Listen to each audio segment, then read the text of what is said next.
Hello guys! Hello Sagittarius! Welcome dito sa aking channel, Palaran888. Welcome!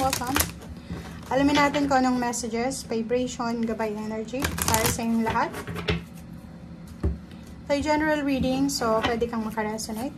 Gamitin mo ang iyong intuition sa panonood. Sagittarius. Okay, 32, 5, 5, 28, 10. Wow. Okay. Nako, Sagittarius. Nako. Ang nakikita ko sir dito, medyo worried ka. Nag-aalala ka sa foundation mo. 'Di ba? May binubuo kang foundation. Like for example, may anak ka, or pwedeng yung iba single, nag-aaral, may career. Ano ba yung foundation? Paki-comment sa comment section. Pwede kayong makaresonate dito lahat lahat possible. Lahat pwedeng makaresonate kasi foundation to eh. Kung ano yung foundation mo. Yung matatag. Yung pinanguhugutan mo ng lakas. Sa either may anak ka, magulang, trabaho, yun, career, love life. Nakikita ko sa'yo dito, medyo nag-aalala ka. Medyo sa linggong ito, kailangan mong proteksyonan, 'di ba? Kailangan mong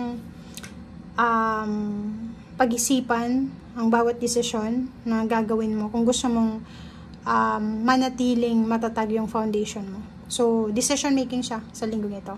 Okay? 55 eh. So, ang kailangan mong gawin sa linggong ito is pag-isipan, timbangin, i-weigh yung mga bagay-bagay, huwag kang magdedesisyon dahil lang sa sama ng loob, dahil sa na-trigger yung emotion mo.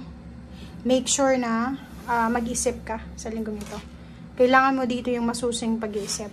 Huwag kang gagawa ng desisyon na dahil lang sa nagalit ka, dahil sa na-miss ka, dahil sa na-pressure ka, dahil sa sobra kang in love, sobra kang masaya, sobra kang lungkot. So, this week ay kailangan mong mag-desisyon according sa kung ano yung tama. Okay? Huwag kang padadala sa emosyon, sa decision making mo this week. Okay, forgiveness, reconciliation. Wow! So, parang similar din siya sa pareho yung barahan nyo, Sagittarius, Aries, and Leo. Panoorin mo yung Leo and Aries kasi parang pareho lang naman kayo eh. Okay, so dyan, sinasabi na sa linggong ito, pwedeng may relationship na magkakaayos, family relationship,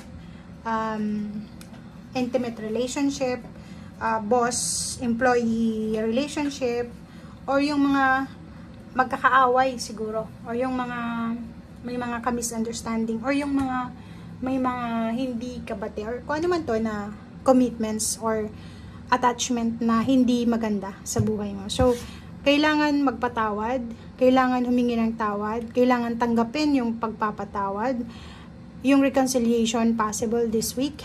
And, andito yung spirit guide, parang sinasabi sa'yo ng barahan na huwag masyadong ma-pride sa linggong ito.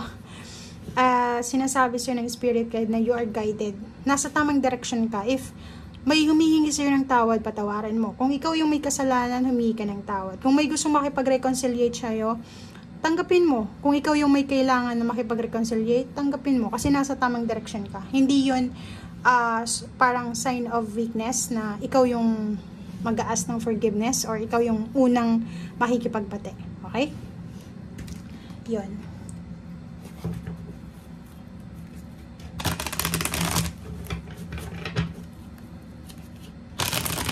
Kita ko sa'yo dito masyado kang pagod sa linggong ito. Medyo pagod ka na. It's either emotional stress, emotional burden.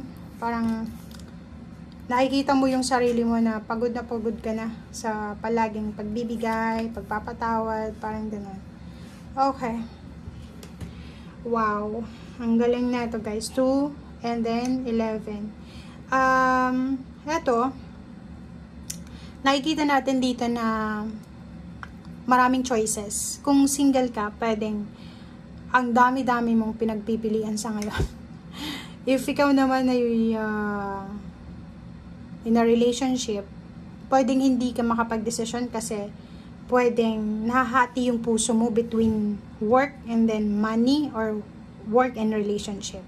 So, pwedeng, ang iba sa inyo dyan, hindi nyo na nabibigyan ng panahon, ng oras, ang pamilya nyo dahil sa trabaho. Or pwedeng, napapabayaan mo na yung trabaho mo, the other way around, dahil sa relationship mo. Siguro, hindi ka na makapasok-pasok sa trabaho kasi away kayo ng away ng relasyon mo. Siguro, trabaho ka ng trabaho kasi kailangan ng pamilya mo ng pera. Parang, imbalance siya. Okay? Okay, so dito sa barahang to, if ever decision making tong gagawin mo sa linggong ito, para hindi ka maguluhan, para hindi ka masyadong ma-stress, unahin mo kung ano yung nagbibigay sa'yo ng saya. Like, itanong mo sa sarili mo, sa puso mo, kapain mo yung puso mo, tanungin mo yung sarili mo, masaya ba ako dito sa relationship ko? Eto ba yung family na pangarap ko? 'Di ba?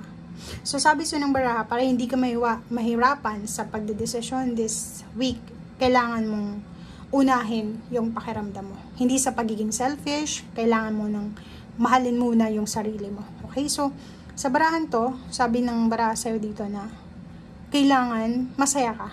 Kailangan araw-araw, kahit pagod ka, kahit sabihin natin na busy ka, pero masaya ka. Parang ganun.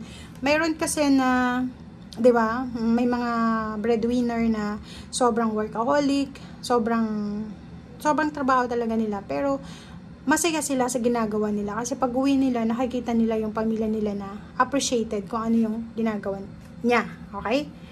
Okay, kasal. Nakikita ko sa'yo dito na commitment, walang magic. Parang sinasabi ng baraha, sa relationship, sa isang relasyon, walang magic. Okay? Yung parang kailangan ng dalawang tao na mag-work together para mag-work yung relationship. 'Di ba? So, hindi mo kailangan iasa sa sarili mo yung pagiging successful ng relationship. Kailangan tandem kayo ng karelasyon mo. Okay? So, everything happens for a reason. And huwag kang masyadong magmadali na magpakasal. Lalo sa linggong ito. Okay? Oh, wow. Okay. So, last cards natin. Sinasabi ng barahan na may naghihintay sa inyo dito ng parang trabaho ba?